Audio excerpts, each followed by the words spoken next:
첫 번째 6.21 부동산 정책이 발표가 됐는데 무주택자분, 1주택자분, 다주택자분들 각각 어떤 영향을 미칠지 개괄적으로 좀 한번 리뷰해 주실 수 있을까요? 말씀드리기 바로 직전에 네. 각 정부의 첫 번째 부동산 정책이 좋습니다. 그 정부의 그 부동산 철학을 가장 잘 대표하고 있다고 생각하거든요. 실제로 문재인 정부에서도 6.19 부동산 정책을 첫 번째로 냈었고 네. 박근혜 정부 때는 2013년에 4.1 부동산 정책을 처음으로 냈었는데요. 네. 윤석열 새 정부 6.21 부동산 정책은 임대시장 안정 정책이었거든요. 네. 그러니까 2월 25일에 공개됐던 새 정부의 대선 공약 그리고 5월에 인수위를 거치면서 나왔던 110대 국정과제를 보면은 이 새 정부는 굉장히 시장주의자라는 그런 인식이 많잖아요. 네. 새 정부에서 관통하는 부동산 정책의 철학은 임대시장 안정이거든요. 다만 방법론이 다른 거예요. 다주택자 부양하고 주택임대사업자 살리고 기업형 임대주택 제도를 살리고 네. 민간 임대시장이 살아나야 임차시장 안정화된다고 생각하기 때문에 민간 임차시장의 규제라고 생각하고는 문제라고 생각하는 것들을 다 벗겨내겠다는 게 그 골자 속에 정책들이 따라가는 거거든요. 네. 6.1 부동산 대책도 상생임대인 제도라는 거를 만들어가지고 네. 하반기 임차시장이 좀 불안불안한 부분이 있으니까 5%만 올리는 그런 임차인들한테는 세제 혜택 주겠다고 해서 임차시장 안정화 대책을 낸 거예요. 그래서 새 정부의 철학이 너무 첫 번째 정책으로 드러났다 이렇게 생각을 하고 있고 네. 그래서 결과적으로 결국 무주택, 1주택, 뭐 다주택 이렇게 영향이 어떠냐라고 말씀하셨는데 지금 정부는 제가 생각했을 때 때려주게도 임차 시장은 안정화를 할 생각이다 이렇게 말씀을 드리고 싶습니다. 그럼 전월세 시장 안정화 그리고 아까 말씀하셨던 것처럼 상생 임대인 관련된 내용이 있는데 네. 그 내용을 좀 소개해 주실 수 있을까요? 네, 일단 상생임대인 제도는 문재인 정부 때 시작을 했는데 종전 직전 임대차 계약이랑 이 이후의 계약이 5% 이내에서 이게 그냥 강제든 아니면 자율이든 네. 5% 이내에서만 유지가 된다면은 그 사람을 그러니까 소위 착한 사람이다. 시장 가격이 있는데도 불구하고 5% 올렸으니까 이렇게 상생임대인이라고 규정을 하고 이 상생임대인에 대해서는 1세대 1주택 비과세라는 굉장히 그 1주택자에게 상당히 큰 세제 혜택이 하나 있는데 네. 그 1세대 1주택 비과세 혜택을 상생임대인에게 주겠다 이렇게 얘기를 한 거거든요. 주택이 여러 채인 사람은 막 양도소득세를 중과받는다 막 이런 얘기를 하고 1주택인 사람들은 그냥 세금 대략 낸다고들 생각을 하실 텐데 1세대인데 1주택인 사람들은 거주 2년 조건을 충족하면은 12억 원까지 과세를 하지 않잖아요. 네. 그래서 이게 세금이 빵원이라는 얘기인데 네. 이게 비과세 정책인데 이거랑 과세는 빵원데 뭐 몇천만 원이나 뭐 1, 2억이니까 그렇죠. 거의 무한대의 차이가 나는 네. 차이인데 이 비과세 혜택을 1세대 1주택 상생 임대인이라고 제가 소위 도장을 받게 되면은 그런 비과세 혜택을 준다는 거기 때문에 원래는 이런 주택을 임대를 주는 사람들은 비과세를 받을 생각으로 임대를 준 건 아니고 그냥 뭐 양도소득세를 어느 정도 내겠다. 근데 문재인 정부에서 좀 중과를 했으니까 중과는 좀 과하고 기본 그런 양도소득세 정도만 내도 난 오케이다. 약간 이런 마음이었는데 이걸 빵원으로 만들어 주겠다고 하니까 상생임대인이 상당히 어필이 됐던 거죠. 근데 이게 1세대 1주택 비과세라는 부분이다 보니까 바로 질문이 나왔던 게 뭐 집이 세 채인 사람은 어떻게 하냐 막 이런 질문이 나왔던 거고 그래서 그런 사람이 집을 세 채, 두 채, 한 채 이렇게 다주택자가 집을 줄여나가서 마지막으로 한 채가 남았을 때 걔가 상생임대인 마크 박힌 그런 상황이라면은 그냥 그 친구는 비과세 받는 거여가지고 컨셉상은 주택이 두 채이신 사람들이 제일 유리해요. 본인 거주주택도 주택임대사업자 등록을 했다거나 하면서 거주주택 비과세 특례받고 그리고 한 채 남았을 때 걔는 상생임대인 관련해서 비과세 받고 하면은 두 주택 모두 비과세를 받을 수도 있어서 세금 관련한 뭐 무수히 많은 전략들이 나오는데 전체적으로는 그러다 보니까 이게 뭐 매매시장 부양을 위한 대책이라거나 다르게 오해되는 부분이 있는 것 같은데요. 처음에 말씀드렸던 것처럼 정책에 대해서 조금의 개정이 있을지언정 임대시장 안정을 위해서는 아마 앞으로 더 많은 정책들을 계속 낼 거라고 생각하고 있습니다. 그러면은 좀 정리하면 지금 현재는 내가 비과세를 받으려면 일단 그 집에 무조건 2년을 살아야 되는데. 네. 그죠? 그게 제가 알기로는 파리 부동산 대책 이후에 2017년 파리 대책 이후에 취득한 주택 같은 경우에 내가 거기서 2년을 실거주를 하지 않으면 비과세를 받을 수가 없었는데 내가 실거주를 하지 않았다고 하더라도 5%만 증액을 하게 되면 상생의 가치를 아는 상생 임대인이다. 도장을 딱 찍어주고 언제 팔든 비과세 해주겠다 이거잖아요. 맞아요.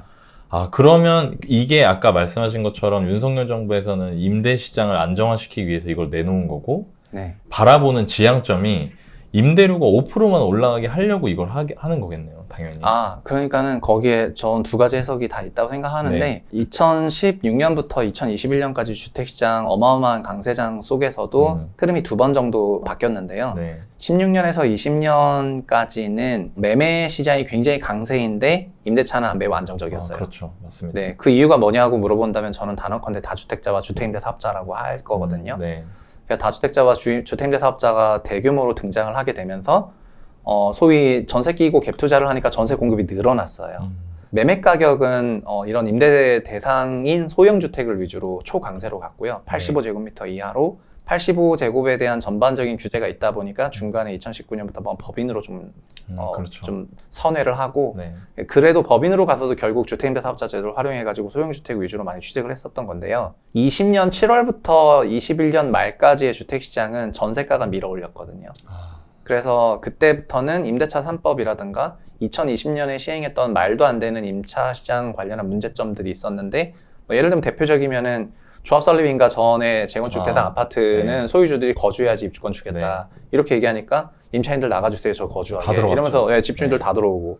그런 것들이 2020년에 동시에 시행이 돼가지고 임대차 3법을 추진하니까 그냥 임대차 보호법만 추진한 거죠, 사실은. 근데 그걸 추진했더니 임차료가 튀면서 전세가가 매매를 밀어올려서 매매 전세 그래프를 같이 그려보면은 20년, 21년은 둘이 같이 가거든요. 맞아요. 그 전에는 그냥 매매 시장은 매매 시장의 논리로 갔고 전세는 매우 안정적이었고요.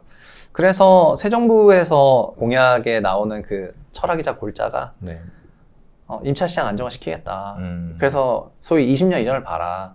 주택임대사업자 있고 기업형 임대주택이 있고 다주택자 육성정책 칠 때 임대시장 안정화되지 않았냐. 그리고 임대차 보호법 하니까 임차료 올라간 거 아니냐. 그래서 임대차 보호법은 아예 폐지하겠다. 이게 공약이었고 전면 재검토하겠다. 폐지고 나머지 이런 다주택자를 규제하거나 하는 부분에 대해서는 이 사람들이 민간 임대공급원이라는 걸 깨닫고 이들을 육성시키고 부양시켜야 된다고 방향을 잡아가지고 상정한 거기 때문에 질문에 상생임대인이 임차료 5%만이냐 그게 아닐 수도 있다는 거죠. 전세 낀 갭 투자가 늘어나도 임차시장 안정화된다고 이 정부는 생각을 해요. 그러니까는 1주택 갭 투자든 아니면 2주택 다주택 갭 투자든 전세 낀 갭 투자를 하게 됐을 때 임차시장 안정화됐던 16에서 20년의 그런 기록들이 있기 때문에 매매 시장은 모르겠고 임차 시장은 그냥 이렇게 하면 안정화될 거라고 생각을 하는 것 같습니다. 근데 지금 말씀을 듣다 보니까 만약에 그러다가 매매 시장이 또 불안해지면은 어떡하지? 라는 우려가 생길 것 같거든요. 일반 분들은. 네. 현 정부는 매매 가격에 대한 가이드라인은 없는데요. 다만 그 부분을 그런 우려에 대해서 어떻게 대답을 했냐면 250만 원 주택 공급하겠다. 공급으로 막겠다. 공급으로 막겠다 하는 부분하고 그리고 공급에 무리하게 개입하지 않겠다. 그러니까 그동안은 정부 위주의 공공택지 중심으로 공급을 하다 보면은 시장 논리에 따라서 가격이 올라갈 땐 공급이 늘고 가격이 위축되면 공급이 감소하고 하는 자연스러운 사이클들이 존재하게 되는데 너무 공공이 개입하게 되면은 그런 사이클 무시해서 그런 공급 원리가 깨지니까 공급은 최대한 시장에 맡기겠다. 그리고 수요가 있는 곳에 우리가 공급하도록 제도는 좀 풀어줄게. 그래서 구도심에 도시 공급 늘려야 되니까 재건축, 재개발, 리모델링 규제 풀고 이런 얘기를 했는데 그러니까 그거는 공급으로 얘기를 했고요. 두 번째는 국토부 장관 인터뷰 때 심상정 의원이 물었거든요. 정책 목표가 뭐냐 이렇게 물어보니까 단기적으로는 주택가격 하향 안정화다. 원희룡 장관이 이렇게 답변을 했어요. 그래서 단기적으로 주택가격 하향 안정화에도 불구하고 시장의 어떤 과도한 개입과 규제를 푼다면 자연스러운 레벨로 조정이 된다 이렇게 생각을 하고 있는 것 같습니다. 그러니까 시장 기능을 더 크게 보는 거네요. 네, 쉽게 맞아요. 얘기하면 이전 정부보다. 네, 자율 조정 기능이 있다고 생각해서 단기적으로 규제를 풀면 튈 수도 있지만 그런데 좀 더 길게 냅두면 알아서 돌아간다 이렇게 생각을 하고 그리고 매매에 목적이 없어요. 그러니까 종전 정부는 매매 가격이 너무 높고 부동산으로 돈 못 벌게 하겠다 약간 이런 교조적인 멘트가 있었는데 지금 새 정부는 그런 멘트가 아예 없고 시장에 대해서 좀 간섭 안 하고 냅두면은 약간 출렁거림이 있겠지만 알아서 돌아갈 것이고 그리고 우리는 어느 정도 그거는 좀 감수할 생각이다. 그게 원희룡 장관 인터뷰 때 단기적으로는 주택가격 하향 안정화 되지 않겠냐 약간 이렇게 말한 근거가 아닌가 싶습니다. 좀 전에 말씀하신 것처럼 그럼 이제 이 정부의 첫 번째 타겟은 임대시장 안정화. 그리고 그로 인한 우려는 이제 매매 시장이 불안해질 수 있다였는데 그거는 공급으로 잡겠습니다. 현재 공급에 방해되는 요소들을 치우겠다는 관점인 거잖아요. 네. 그게 제가 보기에 대표적인 게 분양가 상한제를 그 규제를 손보는 거 같거든요. 맞아요. 네네. 그 분양가 상한제 규제에 대해서 어떤 식으로 지금 변화가 있는 건지 좀 여쭤볼게요. 박근혜 정부에서도 방식은 비슷했거든요. 네. 그러니까 좀 더 지금 정부보다 더 과격했어요. 뭐냐면은 택조법 폐지하고 아니 신도시 안 한다 이렇게 얘기하고 네. 구도심은요?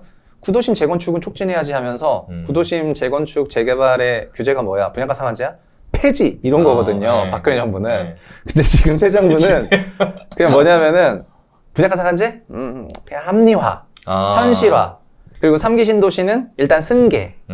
그리고 막 약간 좀 더 마일드한 버전의 순한 맛이거든요. 네. 저긴 완전 이제 페퍼로니 어마어마하게 넣어가지고 이제 한 번 먹으면은 마라탕, 네. 절대 등급 마라탕이었는데 박근혜 정부는 지금 정부 너무 마일드해요. 근데 제가 개인적으로 생각했을 때는 이 정부 정책을 설계하고 기한했던 그런 당시 시점에 우리나라 주택시장은 너무 불장이었고 그렇죠. 작년 11월, 12월, 올해 1, 2월까지 해도 2월 24일 날 러시아 우크라이나 침공 전에 네.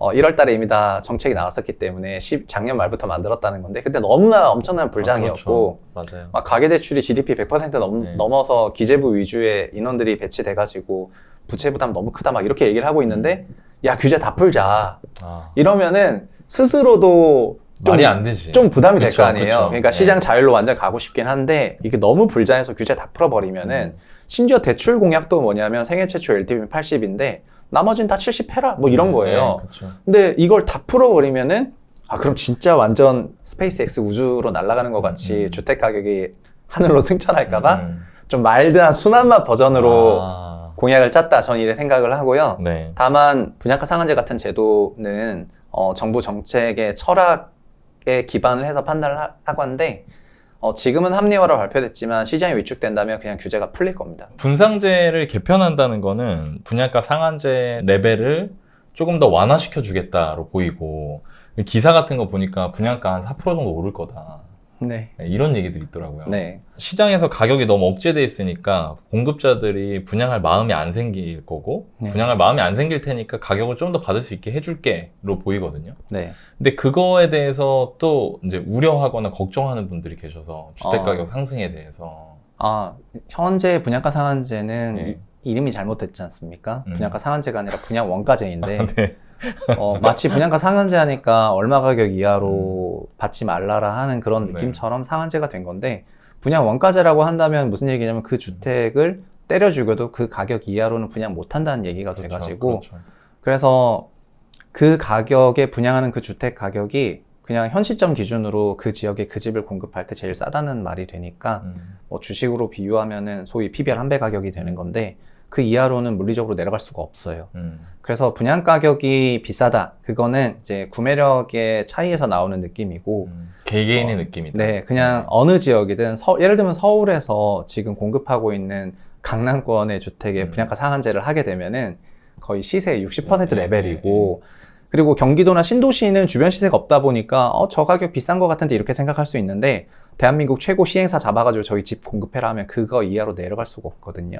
그렇기 때문에 분양가 상한제 주택에 대해서는 당첨됐다면은 그냥 무조건 계약하는 게 맞다고 생각을 하고요. 분양가 상한제 부분에 대해서는 아까도 말씀드렸던 것처럼 지속할 수가 없어요, 이 제도는. 왜냐하면 분양가 상한제는 무임승차를 기피하는 사람들의 마음을 계속 건들기 때문에 예를 들면 특히 정비사업 같은 경우에는 정비사업 조합이 120가구가 있었어요. 재건축한다 그러니까 20가구가 반대했고 100가구는 찬성을 했습니다. 그래서 20가구는 반대하니까 나가고 그걸 막 다 사들인 다음에 100가구가 뭐라고 하냐면 우리 150가구를 지어가지고 34평 150가구를 지어서 100가구는 우리끼리 논아 먹고 50가구는 이제 팔자.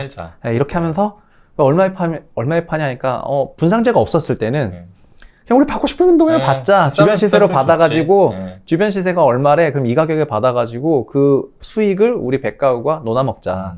이게 재건축 재개발 기본 스킴인데 그렇죠. 지금 분양가 상한제를 하게 되면 어떻게 되냐면 그 팔자고 하는 50가구의 가격이 조합원들 분양가격과 거의 유사해 버려요. 원가제니까요. 그렇죠. 조합도 원가에 분양을 받는데 이쪽도 분양 원가로 하라 그러니까 돌아버리는 거죠. 그래서 어떤 사고가 점점 진행이 되냐면은 주변 시세가 100인데 분양 원가는 60 레벨일 때 결국에는 이게 청약 로또인 거고. 그렇죠. 예, 그 청약 로또를 그 사업주들이 바라봤을 때는 아, 저 진짜 고생 우리가 했는데 조합설립인가부터 시작해가지고 그 20명이랑 싸우고 고생해가지고 60 가격에 받는 건데 당첨되는 분들은 별 차이 없. 딴 데서 그냥 다 할 일 다 하고 와가지고 갑자기 청약 홈에서 한 패 놀랐는데 돼가지고 먹으니까 네. 본인이 어떤 생각이냐면 너무 무임승차하는 것 같다는 생각이 사업주가 들게 돼 있어요. 분상제 원리가. 그렇죠. 그래서 자연스럽게 분상제가 장기화되면은 그 소유주들이 어떤 생각하냐면은 우리 그냥 34평 150가구로 가지 마시고 46평 100가구로 가자. 일반 분양 하지 말자. 그래서 일반 분양이 그냥 아예 사라지게 되거든요. 그렇죠. 그렇기 때문에 분상제라는 제도가 천년만년 갈 수 없다는 거를 꼭 깨달으셨으면 좋겠고, 분양가 상한제에서 특히 지금 정부에서는요. 네. 지금 정부는 시장 자율화를 굉장히 추종하고 있는데 분양가 상한제를 가만히 냅둘까요? 굉장히 불장이었기 때문에 약간 마일드하게 순한 맛으로 한 거지 사실은 엄청나게 매운맛 마라탕을 쏘고 싶었을 거예요.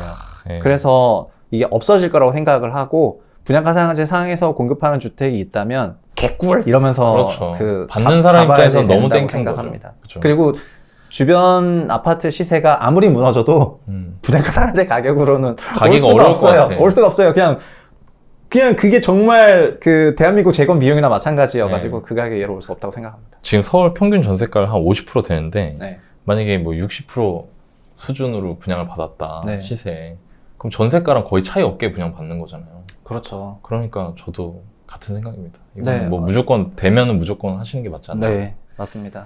책에 보니까 결국 우리나라에 필요한 건 임대 시장에 대한 인식 개선이 더 먼저다 라고 적혀 있는데 이게 어떤 뜻일까요?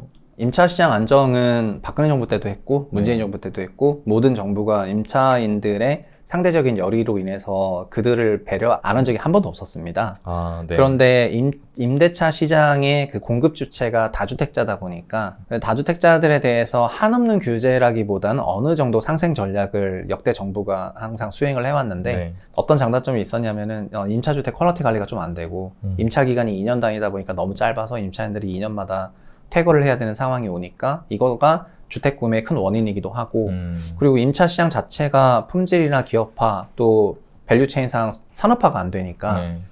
그런 것 때문에 2000년 10년대부터 계속 이걸 선진화시키겠다는 얘기가 나와가지고 맞아요. 했는데요. 결과적으로 그러니까 이 정부가 임차 시장 안정화되면 어떤 생각이냐면 임차 시장 안정화되면 매매 시장도 안정화가 돼요. 그냥 매매 시장에 대해서는 얘기를 따로 안 하고 있지만은 그냥 임차 시장 안정화하겠다는 얘기는 우리가 매매도 어느 정도는 안정화해 볼게라고 약간 생각하면 되는데 근데 그거를 하려고 하니까 임차주택이 늘어나야지 되고요. 그렇죠. 그렇죠. 근데 임차주택이 기존의 수가 동수인데 예를 들면 100가구가 있는데 50대 50 자가 임차하고 있는데 임차 늘립시다 해서 다주택자가 집 한 채 더 사버려가지고 임차 60으로 만들고 자가 40으로 만들어버리면은 자가 쪽의 수요가 공급이 확 줄어들어 버리면서 자가 가격이 튀게 되는 게 저희가 16년, 20년 경험한 건데 그렇죠. 그러니까는 얘네 생각은 순수 임차 공급을 좀 해서 임차가 50에서 60으로 늘어나도 자가도 50이고 주택수가 100에서 110이 되면은 그러면은 임차가 한 60 늘어나면서 이렇게 되는구나라고 생각해서 네.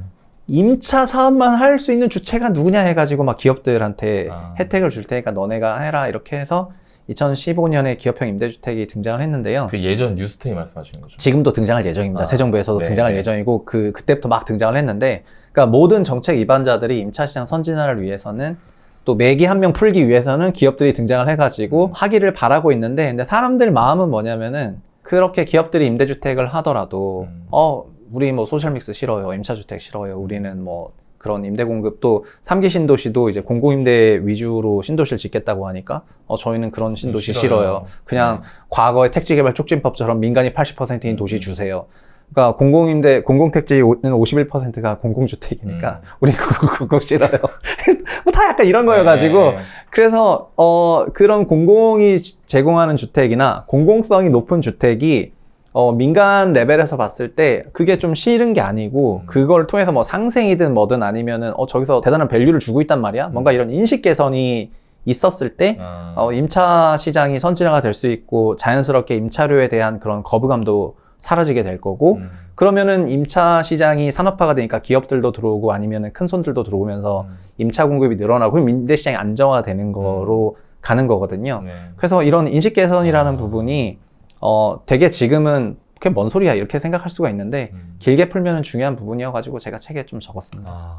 아파트 등록 임대사업자 제도 부활도 공약사항이 있었던 것 같아요. 이거는 어떻게 될까요?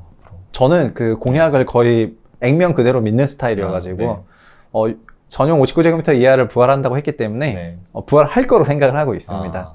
그리고 언제 부활하냐, 보도자료 같은 걸 보면은 그 원인 분석이랑 막 현재 상황 분석 이런 걸 막 하고 그다음에 그에 대한 문제점과 해결책으로 짜잔 이렇게 하는 경우가 일반적이잖아요. 그래서 주택임대사업자 제도를 부활시킬 만한 그런 환경이 되어야 된다 생각하거든요. 그래서 주임사를 부활할 만한 환경이 뭐냐면 당연히 임차료 상승이고요. 그래서 임차료 안정화 정책을 한번 냈지 않습니까? 근데 만약에 임차료가 안정화가 안 된다. 그럼 주임사 부활할 겁니다. 왜냐하면은 과거 16, 20년에 주택임대사업자 제도가 어느 정도 효력이 있었기 때문입니다. 아니면 주택 매매 시장이 생각보다 많이 위축된다. 지금 같은 경우에 매크로 영향을 받아서 내년에 시장이 되게 위축될 가능성이 어느 정도 열려 있는데 그래서 주택 시장이 좀 침체 일로를 걷게 되면은 건설 관련해서 전반적으로 다 고용부터 시작해서 어려워지죠. 그런 것도 있고 또 부채 레벨이 이미 높은 상황에서 자산 가격이 빠지면은 LTV가 올라가는 효과가 있고 LTV가 올라가게 되면은 그런 또 이제 한도 가구들이 많이 나오게 되니까 그럼 자연스럽게 그 자산 시장을 방어하기 위한 그런 노력의 일환으로 그 다주택자들이나 주택 구매력이 있는 사람들한테 손을 빌릴 수밖에 없거든요. 그러면 그런 상황이 됐을 때 주임사가 부활할 거라고 생각을 합니다. 그러니까 두 가지로 임차료가 예상보다 크게 올라가거나 매매 시장이 매우 위축되는 상황이 왔을 때 주임사 카드가 나오지 않을까 이렇게 생각을 하고 있습니다. 그럼 뭐 정리하면 임대 시장이 불안해지거나 매매 시장이 침체되거나 그럴 때는 이 카드를 쓸 수 있다. 만약에 이거 등록 임대사업자 제도 부활하면은 시장에 어떤 영향이 있을까요? 등록 임대사업자 제도만 부활해서는 안 되고요. 종합부동산세를 완전히 얻어맞게 돼 있으니까 세제와 묶어서 종합적인 패키지로 등장을 해야지 그게 정책적인 역할이 있다고 생각을 하거든요.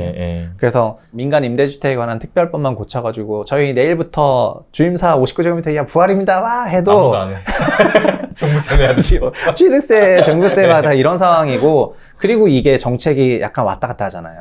그러니까 종전 정부에서는 주임사 규제했다가 박근혜 정부 때는 굉장히 육성시켰다가 지금 정부 또 육성할 것 같으니까 이런 이미 두 차례 그 변동으로 인해서 진짜 본심이 뭘까 막 이런 생각을 하게 되는 거거든요.